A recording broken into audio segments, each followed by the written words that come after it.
Halo sobat, mari kita bahas film yang sangat menarik yang berjudul The Ruthless. Ceritanya tentang seorang mafia Italia yang mulai karir kejahatannya dari bawah, mengendalikan semua bisnis gelap di Italia. Perjalanan kejahatan yang dia lakukan merajalela. Namun siapa sangka, akhirnya dia memilih untuk bertobat. Bagaimana kisah selanjutnya? Mari kita mulai alur ceritanya.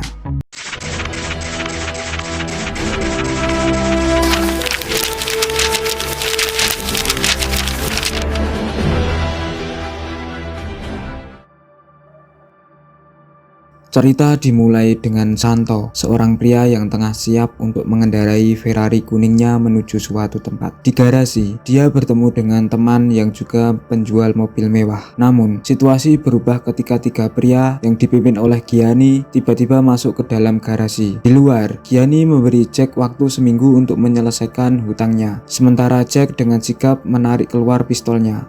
Scene berganti untuk memperlihatkan kisah pada tahun 1967 saat Gianni dan keluarganya baru saja pindah ke Milan. Mereka tinggal di sebuah apartemen kecil. Suatu hari, Gianni diperintahkan untuk membeli daging segar dan di toko daging, dia melihat beberapa mafia yang sedang berkumpul di depannya. Mereka dipimpin oleh Gaetani bersaudara yang dikenal sebagai puncak dalam dunia mafia.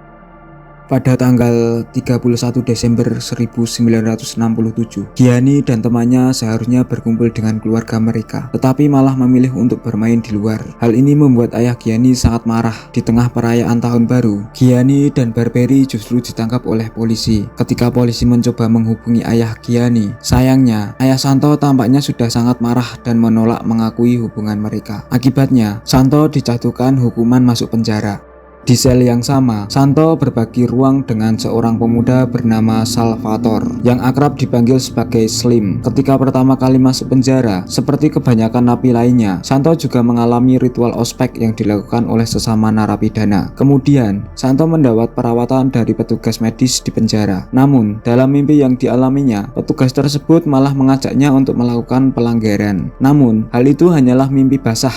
Kita akan diperlihatkan alasan Slim masuk penjara, yakni terkait kasus perampokan dan penyerangan di bar Lamberta. Cerita bergeser ke tahun 1978 saat Santo dan Slim sudah dewasa. Mereka berdua bekerja sama untuk merampok sebuah toko serba ada di kota dengan senjata api. Bahkan mereka tidak segan menembaki kaki seorang penjaga toko saat itu. Keesokan harinya, teman mereka, Barberi, datang untuk menjemput mereka berdua. Malam itu, mereka merayakan hasil curian dengan bersenang-senang di klub malam. Hari berikutnya, ketiganya melihat beberapa borjuis sedang bermain kartu. Tanpa ragu, Santo mendekati mereka dan dengan keahliannya, ia mendapatkan pekerjaan untuk mencuri perhiasan dari sebuah tempat bernama Mede. Mede adalah tempat yang ketat keamanannya dan berdekatan dengan kantor polisi. Mereka bertiga mempelajari situasi dengan seksama dan menyamar sebagai polisi setempat untuk masuk. Dengan menekan bel, mereka berhasil meyakinkan petugas di luar bahwa mereka sedang menjalankan tugas resmi. Namun, di luar, Barberi mendapat masalah ketika polisi asli tiba, memicu baku tembak dan kejar-kejaran yang tak terhindarkan. Jalanan yang sempit dan seperti labirin membuat Santo dan kawan-kawan berhasil melarikan diri dari sana, termasuk berhasil mencuri emas yang berada di Mede. Ketika mereka berhasil mengantarkan Santo ke pertemuan dengan para mafia di kota, dia tertarik pada seorang wanita yang menarik perhatiannya. Wanita itu ternyata adalah Maria, yang sebelumnya hadir di perayaan tahun baru bersama keluarga Santo. Santo juga menemukan adiknya yang terluka parah karena kalah taruhan. Awalnya, dia ingin menghadapi orang-orang yang menyakiti adiknya, yang ternyata adalah rekan kerja mereka sebelumnya. Namun, entah mengapa Santo mengurungkan niatnya dan meninggalkan tempat itu. Sementara itu, orang-orang di sekitar mulai menari dan menikmati pesta. Ketika mereka sedang dalam perjalanan, Santo membagikan kegembiraannya karena melihat transformasi Maria yang semakin cantik. Namun, tiba-tiba terdengar suara merintih dari bagasi mobil, mengungkapkan bahwa selain menjadi pencuri, Santo dan Barberi juga terlibat dalam dunia penculikan. Kejadian penculikan ini membuat geger kota Milan dan seluruh negeri. Saat itu, Santo dan Barberi menunggu uang tebusan sementara Slim bertugas sebagai mata-mata untuk memberi informasi tentang gerak-gerik polisi. Di titik ini, mereka berhasil mendapatkan uang tebusan yang cukup besar. Setelah itu, Santo mencoba mendatangi rumah Maria. Saat akan melakukan hubungan mantap-mantap, Santo tiba-tiba teringat akan sebuah urusan yang harus segera diselesaikan. Urusan tersebut adalah membalas dendam terhadap kolega sebelumnya yang telah mengajar adiknya. Dengan sekejap, Santo berhasil menghabisi pria tersebut dengan pistolnya. Setelah selesai, Santo kembali ke kamar Maria untuk melanjutkan pengenceritannya. Scene kemudian memperlihatkan ketika Santo dan Maria berada di sebuah gereja yang ternyata adalah tempat pernikahan mereka. Saat Maria berjalan menuju altar, tiba-tiba polisi tiba untuk menangkap Santo. Namun, Maria dan penghulu menyempatkan diri untuk menyelesaikan akad nikah terlebih dahulu dan bahkan mengambil foto bersama sebelum Santo dibawa polisi. Di tengah kebingungan dan kecemasan, terlihat Maria memegang perutnya, memberi isyarat bahwa dia sedang mengandung anak Santo. Singkat cerita, timeline memperlihatkan ke tahun 1981, di mana Santo dibebaskan dari penjara dan disambut hangat oleh Maria dan anak mereka.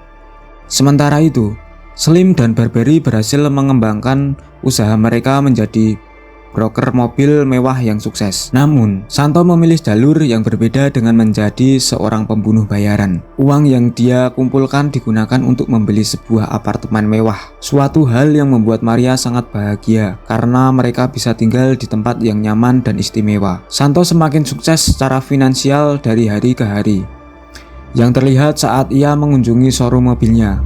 Di sana, ia bertemu dengan Anas, seorang wanita cantik yang tengah mengalami masalah akibat kecelakaan kecil yang mengharuskannya mengganti kerusakan mobilnya. Santo langsung memperlihatkan semua keahliannya untuk mendekati Ana begitu ia melihat wanita tersebut. Setelah berkenalan, diketahui bahwa Ana adalah seorang seniman Prancis dan Santo mengundangnya untuk makan malam.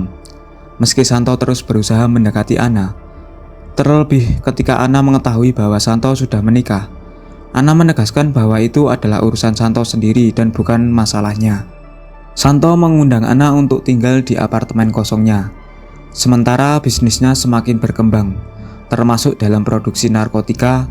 Santo menerima ajakan dari Ventura untuk memproduksi heroin dengan perkiraan pendapatan bulanan mencapai 100 juta dolar. Tertarik oleh potensi keuntungan, Santo pun menerima ajakan tersebut. Saat Santo mendampingi anaknya selama sesi pemotretan, ia diwawancarai oleh seorang jurnalis. Santo menjawab bahwa ia adalah seorang pengusaha properti. Meskipun bisnis narkotikanya sukses dan menghasilkan banyak uang, sayangnya Slim jatuh ke dalam kecanduan narkotika karena kesibukan dan perselingkuhannya. Demikian juga dengan kehidupan gelap yang dijalani oleh Santo, yang membuatnya melupakan keluarga kecilnya. Akibat perlakuan Santo yang semakin ekstrim, Maria memutuskan untuk menjalani terapi dengan seorang psikiater karena merasa stres. Tanpa disadarinya, wawancara Santo saat mengantar anaknya diunggah ke majalah, memperkuat kecurigaan Maria bahwa Santo berselingkuh. Kembali ke Santo, ketika berada di markas Gaetani, dia mendapati bahwa Slim telah ditangkap polisi karena kepemilikan 5 kilo heroin. Pengacara mereka juga mendapati masalah karena lebih memilih membebaskan mafia dari Sisilia daripada membantu Slim. Gaetani mengusulkan eliminasi cepat untuk Slim dan pengacara tersebut yang kemudian dieksekusi. Saat berada di rumah Ana meminta Santo untuk menikahinya dan menceraikan Maria.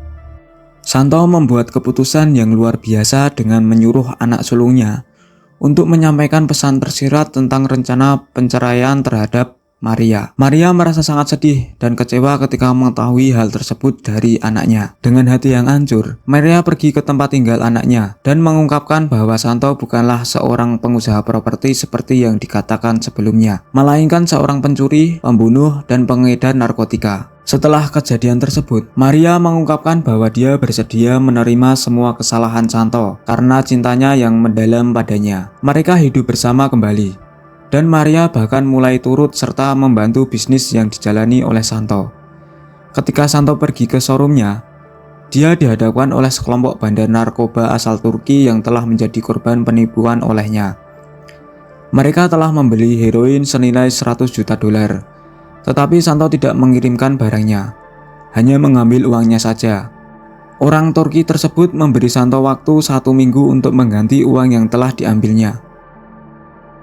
Namun, alih-alih melunasi hutangnya, Santo memutuskan untuk mengejar dan mengeliminasi bandar Turki tersebut. Namun, ketika dia akan mengakhiri hidup bandar tersebut, Santo tiba-tiba memutuskan untuk melepaskan mereka, hanya memberi pelajaran tanpa membunuh. Keputusan ini dipicu oleh penglihatan bayangan misterius yang muncul dalam pikiran Santo. Pada malam tahun baru, Santo dan keluarganya mengunjungi pasar yang ramai. Di sana, Santo mengalami ilusi melihat seorang anak. Tak lama setelah itu, Santo ditangkap oleh polisi. Ternyata, salah satu bandar Turki yang tidak dibunuh oleh Santo juga ditangkap dan memberikan bukti bahwa Santo adalah bandar besar. Saat Santo mendekam di penjara, ia didatangi oleh istrinya yang kini menjadi bos mafia. Maria mengungkapkan rencananya untuk memindahkan Santo ke penjara lain agar ia bisa bebas.